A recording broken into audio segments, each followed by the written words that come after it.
Hi friends, എല്ലാവർക്കും നമ്മുടെ പുതിയൊരു വീഡിയോയിലേക്ക് വീണ്ടും സ്വാഗതം. സിന്ധു ആണ്. ഇന്ന് ഞാനിവിടെ തയ്യാറാക്കാനായിട്ട് പോകുന്നത് കുമ്പളങ്ങ വെച്ചിട്ടുള്ള ഒരു നാടൻ ഒഴിച്ചുകറിയാണ്. അപ്പോൾ ഈ ഒരു കുമ്പളങ്ങ കറി ഞാനിവിടെ തയ്യാറാക്കിയിട്ട് എടുത്തിട്ടുള്ളത് തേങ്ങയൊക്കെ വറുത്തരച്ചിട്ടാണ്. നല്ല ടേസ്റ്റാണ് ഇത് ചോറിൻ്റെ ഒക്കെ കൂടെ ഒഴിച്ച് കഴിക്കാനായിട്ട്. അപ്പോൾ നമുക്കിത് എങ്ങനെയാണ് തയ്യാറാക്കിയിട്ട് എടുക്കാമെന്ന് നോക്കാം. അപ്പോൾ ഈ ഒരു കുമ്പളങ്ങ കറി തയ്യാറാക്കിയിട്ടെടുക്കാനായിട്ട് ഞാനിത് ഈ ഒരു വലുപ്പത്തിലുള്ള ഒരു കഷ്ണം കുമ്പളങ്ങയാണ് എടുത്തിട്ടുള്ളത്. ഇനി ഇതിൻ്റെ തൊലിയും കുരുവൊക്കെ ഒന്ന് കട്ട് ചെയ്ത് മാറ്റിയതിന് ശേഷം ഞാനിത് ഈ ഒരു വലുപ്പത്തിൽ കട്ട് ചെയ്തിട്ട് എടുത്തിട്ടുണ്ട്. ഇനി ഇത് നമുക്കൊരു കുക്കറിലേക്ക് ഇട്ട് കൊടുക്കാം.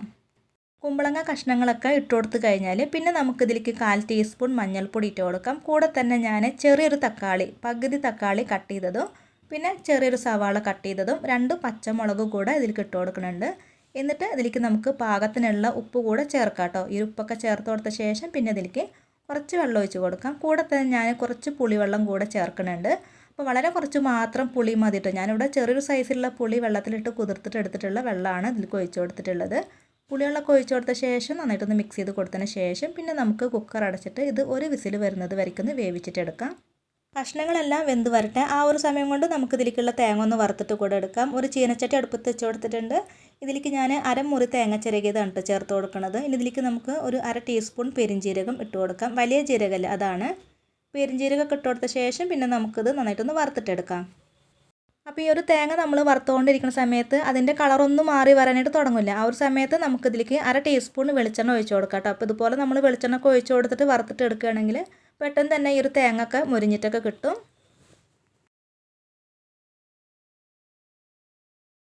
ഇപ്പോൾ അതേ തേങ്ങ നല്ലോണം തന്നെ കളറൊക്കെ മാറി വന്നിട്ടുണ്ട്. നന്നായിട്ട് തന്നെ ഇങ്ങനെ മുരിഞ്ഞിട്ടൊക്കെ വരാനായിട്ട് തുടങ്ങിയിട്ടുണ്ട് കേട്ടോ. ഇനി നമുക്കിതിലേക്ക് 1 ടേബിൾ സ്പൂണോളം മല്ലിയാണ് ചേർത്ത് കൊടുക്കേണ്ടത്.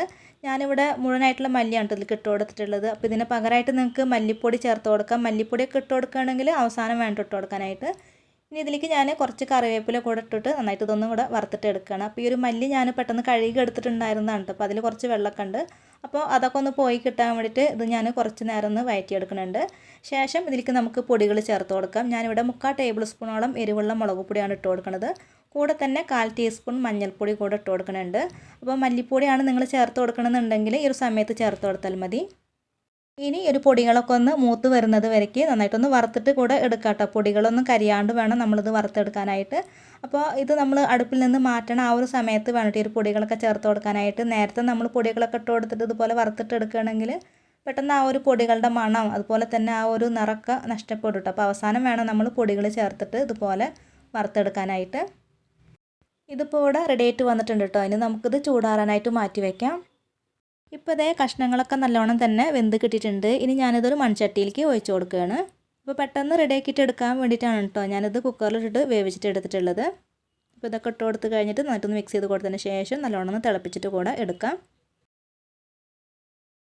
ഇനി നമുക്ക് വറുത്ത് വെച്ചിട്ടുണ്ടായിരുന്ന തേങ്ങ ഒന്ന് അരച്ചിട്ട് കൂടെ എടുക്കാം കേട്ടോ. അപ്പോൾ മിക്സിയുടെ ചെറിയൊരു ജാർ എടുത്തിട്ടുണ്ട്. ഇതിലേക്ക് നമുക്ക് വറുത്ത തേങ്ങ മുഴുവനായിട്ട് ഇട്ട് കൊടുത്തതിന് ശേഷം കുറച്ച് വെള്ളം ഒഴിച്ച് കൊടുത്തിട്ട് നല്ല നൈസായിട്ട് ഇതൊന്ന് അരച്ചിട്ട് എടുക്കാം. നല്ലോണം അരച്ചെടുത്തിട്ടുള്ള ഈ ഒരു തേങ്ങയുടെ മിക്സ് നമുക്ക് ഇതിലേക്ക് ഒഴിച്ച് കൊടുക്കാം. എന്നിട്ട് അതേ മിക്സി ജാറിലേക്ക് കുറച്ച് വെള്ളം കൂടെ ഒഴിച്ച് കൊടുത്തതിന് ശേഷം ഇതിലേക്ക് ഒഴിച്ച് കൊടുക്കാം. എന്നിട്ട് ഇതെല്ലാം കൂടെ നന്നായിട്ടൊന്ന് മിക്സ് ചെയ്ത് കൊടുത്തതിന് ശേഷം ഇത് നല്ലോണം ഒന്ന് തിളപ്പിച്ചിട്ട് കൂടെ എടുക്കാം. ഇപ്പോൾ ഈ ഒരു കറി നല്ല തിക്കായിട്ടാണ് ഇരിക്കുന്നത്. അപ്പോൾ അതൊന്ന് ലൂസാക്കിയിട്ട് എടുക്കാൻ വേണ്ടിയിട്ട് ഇതിലേക്ക് നമുക്ക് കുറച്ച് വെള്ളം ഒഴിച്ച് കൊടുത്തിട്ട് ഒന്ന് ലൂസാക്കിയിട്ട് എടുക്കാം. എന്നിട്ട് ഇത് നന്നായിട്ടൊന്ന് മിക്സ് ചെയ്ത് കൊടുത്തതിന് ശേഷം ഇതിൽ ഉപ്പൊക്കെ നോക്കിയിട്ട് കുറവാണെങ്കിൽ ചേർത്ത് കൊടുക്കാം കേട്ടോ. അപ്പോൾ ഞാനിതിലേക്ക് കുറച്ച് ഉപ്പൊക്കെ ഇട്ട് കൊടുക്കുന്നുണ്ട്. ഈ ഒരു ഉപ്പൊക്കെ ചേർത്ത് നന്നായിട്ടൊന്ന് മിക്സ് ചെയ്ത് കൊടുത്തിട്ട് ഒന്ന് തിളപ്പിച്ചിട്ട് എടുത്തു കഴിഞ്ഞാൽ പിന്നെ നമുക്കിത് അടുപ്പിൽ നിന്ന് മാറ്റാവുന്നതാണ്. ഇപ്പോൾ കറി നല്ലോണം തന്നെ തിളച്ച് വന്നിട്ടുണ്ട്. ഇനി നമുക്കിതിലേക്ക് കടുകൊക്കെ ഒന്ന് താളിച്ചിട്ട് ഒഴിച്ച് കൊടുക്കാം. ഒരു ചീനച്ചട്ടി അടുപ്പത്ത് വെച്ച് കൊടുത്ത ശേഷം കുറച്ച് വെളിച്ചെണ്ണ ഒഴിച്ച് കൊടുക്കാം കേട്ടോ. വെളിച്ചെണ്ണ ചൂടായിട്ട് വന്നു കഴിഞ്ഞാൽ ഇതിലേക്ക് നമുക്ക് കുറച്ച് കടുകാണ് ചേർത്ത് കൊടുക്കേണ്ടത്. ഈ ഒരു കടുകിൽ വെള്ള കളറിൽ കിടക്കുന്നത് ഉഴുന്നുപരിപ്പാണ് കേട്ടോ. അപ്പോൾ ഇവിടെ കടുക് വാങ്ങിക്കുമ്പോൾ ചില പാക്കറ്റിൽ ഉഴുന്നുപരിപ്പൊക്കെ മിക്സായിട്ട് കിട്ടാറുണ്ട്. ഇനി ഇതിലേക്ക് കുറച്ച് കറിവേപ്പിലയും വറ്റൽമുളകൊക്കെ ഇട്ടിട്ട് നന്നായിട്ടൊന്ന് ചൂടാക്കിയതിന് ശേഷം നമുക്കൊരു കറിയിലോട്ട് ഒഴിച്ച് കൊടുക്കാം. അപ്പോൾ ഇത്രയേ ഉള്ളൂ. നല്ല ടേസ്റ്റി ആയിട്ടുള്ളൊരു വറുത്തരച്ചിട്ടുള്ള കുമ്പളങ്ങ കറിയാണ്. അപ്പോൾ തീർച്ചയായിട്ടും ട്രൈ ചെയ്ത് നോക്കുക കേട്ടോ. നല്ല ടേസ്റ്റി ആയിട്ടുള്ളൊരു കറിയാണ്. അപ്പോൾ ഉണ്ടാക്കി നോക്കിയിട്ട് അഭിപ്രായങ്ങളൊക്കെ അറിയിക്കുക. വീഡിയോ എല്ലാവർക്കും ഇഷ്ടമായിട്ടുണ്ട് എന്ന് കരുതുന്നു. അപ്പോൾ എല്ലാവരും ഒന്ന് ലൈക്ക് ചെയ്യുക, ഷെയർ ചെയ്യുക, കമൻറ്റ് ചെയ്യുക. പിന്നെ നമ്മുടെ ഒരു ചാനൽ സബ്സ്ക്രൈബ് ചെയ്യാതെ കാണുന്ന കൂട്ടുകാരൊക്കെ ഉണ്ടെങ്കിൽ ചാനൽ ഒന്ന് സബ്സ്ക്രൈബും കൂടെ ചെയ്യാം കേട്ടോ. അപ്പോൾ ഇനി അടുത്ത നല്ലൊരു റെസിപ്പിയുമായിട്ട് വീണ്ടും വരാം. താങ്ക്